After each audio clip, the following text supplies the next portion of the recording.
বলেছিলাম না, এই দেখো এই দিদির কথা। তোমার কথা বলে কতদিন বলে, খাবারও দেখার খুব ইচ্ছা ছিল।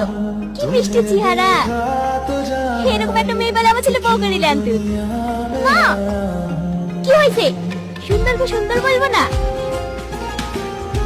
মা কথা কিছু মনে করো না দিদি, মা ওইরকম। চলো দিদি কেক কেটে লেগি।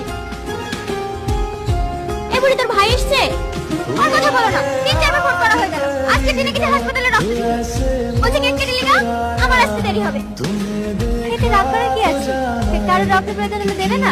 যা যা, তোর বান্ধবীদেরকে লিখে কেক কেটে লেগা। আজ খুব মজা হলো, তুমি না আসলে এত মজা হতো কি না? সত্যি তোর ফ্যামিলিটা অনেক সুন্দর।